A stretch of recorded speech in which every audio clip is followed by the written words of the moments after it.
Welcome back to PR Learning Lab. My name is Belide Akash, and in the previous tutorial we have learnt about the layer styles and blending modes. If you haven't checked out the previous tutorial or any of the previous tutorials, you can find the link in the description below. Before we get started, please subscribe to our channel and hit the bell icon to get notifications. So let's get started. So in the previous tutorial we have learned about the layer styles which could be applied on each of the layers. So today what we'll be doing is when we right click on a layer, we get many options here, and you can see the multiple options which can be tried, and each of them has different action. So we will be learning each of them in today's tutorial. The first option available here is the blending options. Blending options is nothing but the blending options available that is under the layer style. So this you have already learned in the previous tutorial.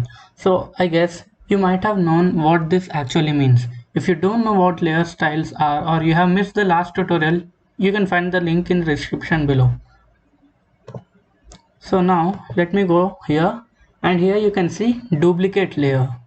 What does duplicate layer means? If you have thought by the name, as it suggests, it duplicates the layer. When I click on this, you can see it asks us to set a name for the layer. I'm going to just leave it as it is and then click OK. And here you can see there has been another layer created on top of this layer. As the layers are coinciding, you cannot see this action properly. So now I'll click and move this layer, and now here you can see there are two layers. So basically here this layer has been duplicated, or you have copy and pasted. So the keyboard shortcut for duplicating a layer is Ctrl J. I'll just delete this layer and show you how it's done. So if you want to duplicate this layer, I'm going to just click on this layer, that is select on this layer, and then click Ctrl J, and now here you can see another layer of the same thing has been copied. And what's the difference between duplicate and copy pasting in Photoshop? Basically when you copy paste, the position of the image or the layer which you have copy pasted might not be the same, but when you duplicate, the position and everything else stays same. So right now let me copy paste this thing. So there's no difference in normal copy paste in Photoshop. All you have to do is click Ctrl C once and then click Ctrl V, and here you can see it has created another layer.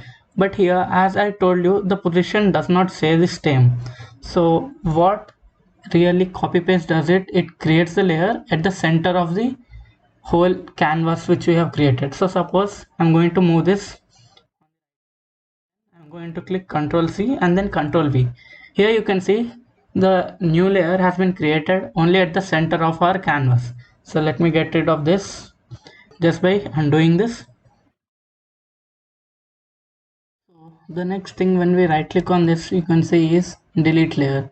You can delete layer just by clicking here, or you can delete a layer just by clicking delete button on your keyboard, just like this. Let me revert this change. So when you right click on this, you can find here this option called group from layers. When you click on this, you can see this. You can name the name of the group, and you can select the color of the group.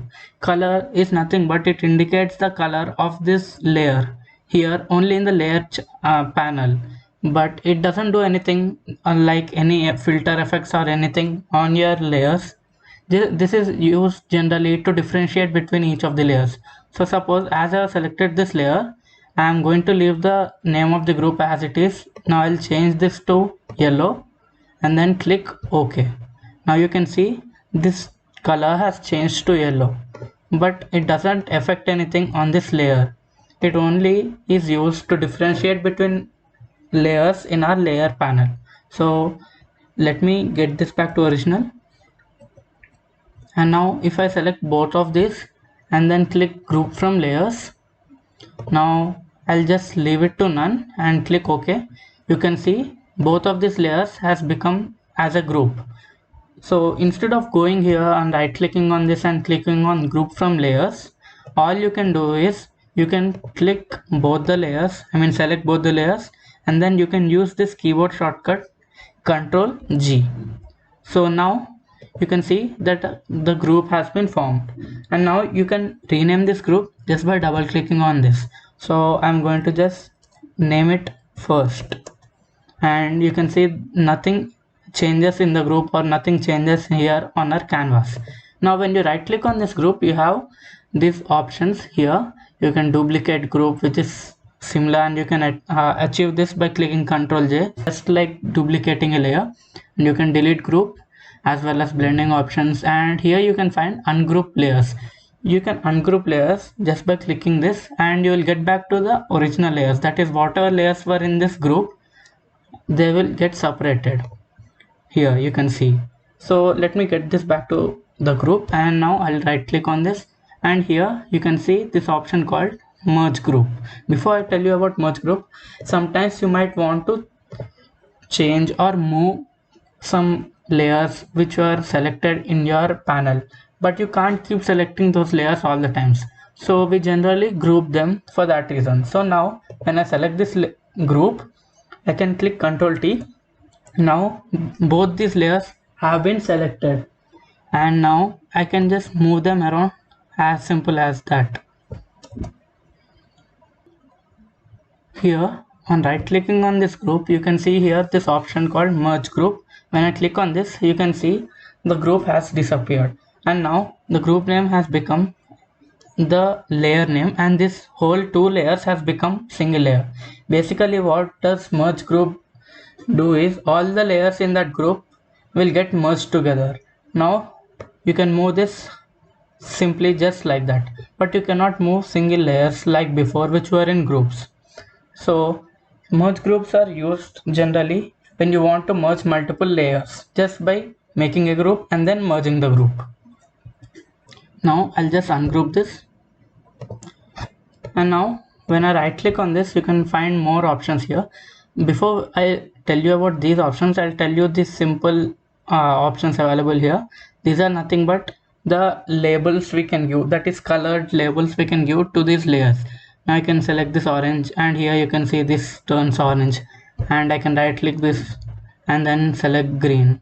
These are generally used just for differentiating between multiple layers when we deal, or if you want any time.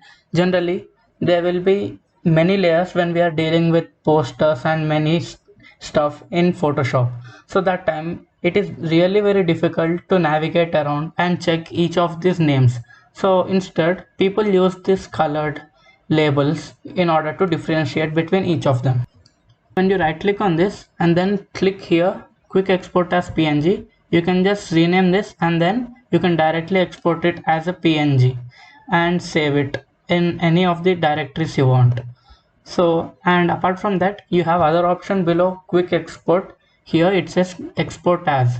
Here you can select multiple layers, and then you can export as a particular type, just like saving a file in Photoshop. Here you can see we can select the format of this, that is PNG, JPEG, GIF, SVG, and then you can export it to a particular file location you want. And you can do this by selecting multiple layers as well. Click here, select multiple layers, right click on this, and then click export as, and now you will get multiple options here, that is single, and you can even rename them here, right here. So I will leave this to you, you can discover it on your own. There's nothing much to be explained for that, and you can play around and try different types of exporting options. And here now you have other option called artboard from layers. So when I click on this, and then I'm going to leave this name of the artboard same, and here you can see width and height. This width and height are nothing but the width and height of this layer, that is the selected layer. So when I click OK, you can see an artboard has been created, and the size of this artboard is equal to the size of the layer which we have created. Now inside this artboard we can move this around, and you can even move this around, but the size of the artboard is equalized, that is equal to the layer which we have selected and made the artboard. This is used when you want to make certain Instagram stories or anything, but you don't know the dimensions. So what you are going to do is you are going to just import an image and then directly select an artboard, or that is, you can create the artboard using from artboard from layers. So here you can see another options below this artboard from layers. This says frame from layers. Let me show you what it does. When you click on this, here you can again see width and height. Here a frame is created and the width and height is set equal to the layer which we have selected. So I'm going to just click OK, leave the name as it is. And now here you can see this outer portion gets highlighted. Basically this is the frame and this is the part which is set inside. So we can move around this part which is set inside this frame, and you can see, or let me just hide this layer, and now you can see only this part is visible. So when I click this, double click on this, the inside part is selected, and then when I move this, here you can see only the part which is kept inside this frame is visible to us. The remaining part won't be visible to us. But suppose you want to move the whole frame, what you are going to do is just click once and then you can move it just like this. But if you want to move this image which is kept inside the frame, you are going to double click on this, select the image and move around like this. So this is as simple as that. I'm going to just get it back to the original file. So here you can see this symbol near this layer. This is nothing but the symbol which says smart object. So when I already imported these images, they were selected or made as smart object, and here you can see when I right click here, you can see this option called convert to smart object. So when I click on this, there's nothing much change apart from this color being changed, but the icon remains as it is.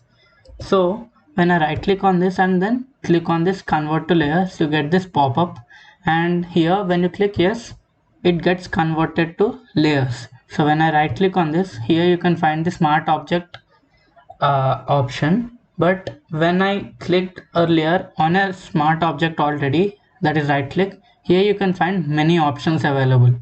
But here when it is a layer and I right click on this, you can find only the convert to smart object option.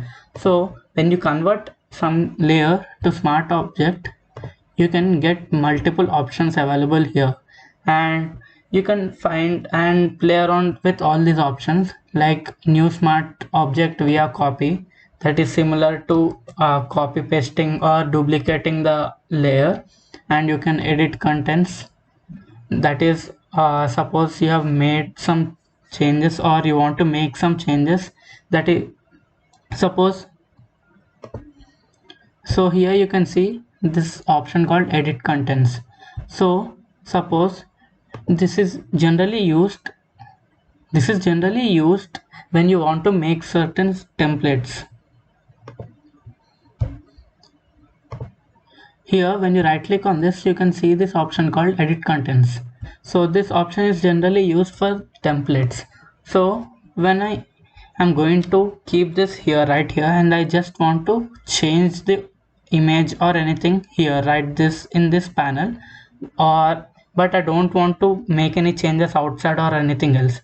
So I'll click on this and then click on edit contents, and here I'll go. Now if I am going to maybe use brush tool, and then I'm going to just make certain paint here using the brush tool, and here you can see I have made so many changes. But when you go back here, I'm going to hide this layer. You can see this image is as it is, there are no changes. But when I'm going to click V and click Control Save, now when you go back, you can see the changes applied here as well. And here you can see this format called PSB.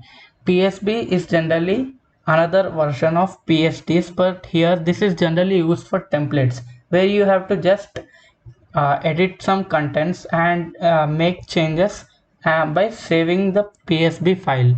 So this can be attained by using smart objects. So let me get back to the original file. So here you can see some more options available here. I've explained the edit contents right now. So let me tell you what relink to file does. So when you click on relink to file, here you can select a file and then place it in the place of this file which or the smart object which is already available. But when it opens, the file size is zoomed in here, as you can see. So you can just click and make this small,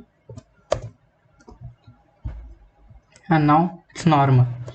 Now let me just get back to the original file, and here you can see other option called relink to library graphic.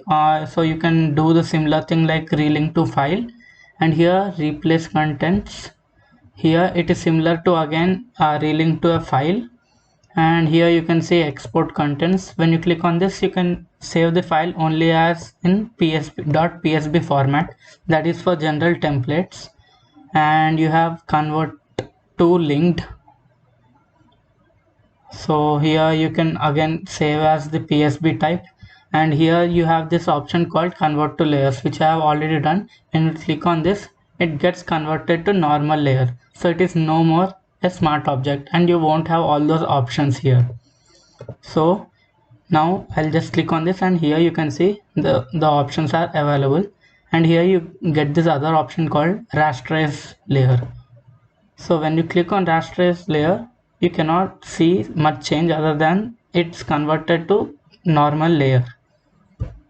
So now you don't have the old options here. Now let me just convert this back to smart object, and whenever you are in smart object and you try to maybe change it or do something using brush tool, so you can see that the brush tool doesn't appear, and you can see this mark available that is like caution mark, which doesn't allow you to do. So in order to use brush tool, you can just click on this and it will prompt to convert this to rasterize layer. So here you can see it converts itself to rasterize layer. So that's why that's how we can use the brush tool, by converting to rasterize layer. Now I'll just select this normal layer, and here you can see this option called clipping mask. So when I click on this, you can see there are no changes here, but there's an arrow key here which indicates downside. So basically I'll just show you with another example which explains this properly. So I'll just hide this. I'll hide this as well. Now I'll zoom in a little bit. Now I'm going to just take some text.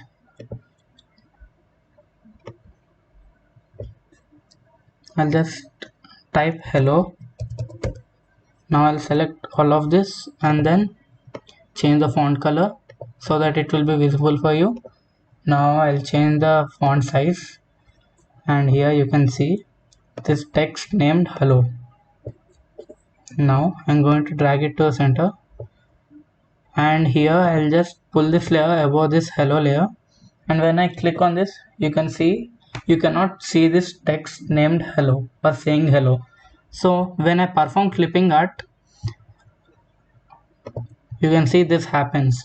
Basically when you perform clipping arts, the layer which is above a certain layer gets clipped to the layer which is below the layer which we have performed clipping art. So here what it does, it fits itself to the size of the layer which is below. So here we can just move around this layer, and here you can see this type or text which I have created is as it is, but this layer which I have clipped can be moved and be changed. So this is how you can find some text which have images inserted in them. So this is how people do it, just by clipping. This is so simple, and if you might have wondered how they do, that's by clicking and cutting each of the shape by selecting. That's not how they do it. They do it just by using the clipping mask tool. Now I'll just get this back to normal visible layer, and then right click on this, and you can see here two options available which says merge visible. So when you click on this, it merges all the layers which are visible.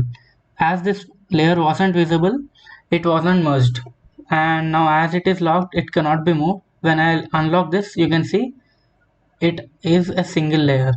Now let me get back to the original one, and here when you right click on this layer or any layer, you can see this option called flatten image. Here, flatten image. So when I click on flatten image, you can see here it prompts discard hidden layers. So when I click OK, it's going to just clip or make all the layers flat, and that is merging all the layers. Now I'll just get this back. I'm going to delete this layer. Now right click on this, and here you can see merge down as well, as it is a smart object. So when I click on merge down, only the layer which I selected and the layer which was below is getting merged. Now I'm going to go back to the original file and then right click. I have already explained about this. Now you can see here it says postcard and new 3D. I'm going to just click on this, and you can see what it does. It takes some time, but it's really interesting. You can do a lot of things using these options. Now here you can see the work environment or the workspace has changed to 3D, and now you can deal with 3D stuff. So now it is little bit complex. So I'm going to just explain you about the basics. Now you can see that the move tool has been converted to different type. Now as this layer is selected, and here you can see this box, so now it is converted into a 3D layer. So now when I click and drag this like this, you can see it can be moved. That is, now this forms a plane which can be changed in 3D angles. This is converted totally into a plane. So I can just move this around like this and play around. So this is the normal layer, and when I move this, it turns just like a frame, photo frame. So I can just do this like this diagonally upside down. So I can just do this and then click enter, or just select other layer, and now you can see it has changed as it is. But when I click on this, you can see we get back to the same original options. So now what if I make a text layer, and I'm going to just create it here, and here you can't see it because it's hidden under these layers. I'll just bring it on the top, and here you can see hi. Now what if I select this layer and then right click on this and then go down and click on postcard. So now you can change this as well into 3-dimensional space. So this is how they keep cross text and everything in Photoshop. And I'm going to hide this, and now you can see. So you can use this postcard settings, or you can even say 3D layer, 3D workspace, and change your layers into 3D effects. And to get back to original workspace, you can go to here workspace and click essentials. Before that, I'll just get this back to original. Now I'll click on Windows workspace and essentials. Now it's back to its original file, but here you can see it is still under 3D. So as this was still under 3D before I reverted the changes, so it's still showing this option. So I'm going to just click Ctrl Z. Now it's totally normal back to the original layers. And when you go here, click on this text or any image and right click here, and you can see this new 3D extrusion from selected layer. When you click on this, you get the same option here. So now here you can see I can zoom this back inside or outside, and here like this. And here you can see it got all the shadow as well as left and right side. That is, it became totally 3D. And here you can see this new panel here says 3D. Now if I select this layer, you can see how it became a 3D text. So you can play around with these options and create many more things. And you can get back to the workspace just simply by going back to essentials and default, and here I'll just click Ctrl Z and get it back to the original one. It's back to original one, and you can see this is how we can use these options available just by right clicking. These are very powerful and you can use it to try out many different things in Photoshop. Thank you for watching this video. Please like and share this video and also subscribe to our channel.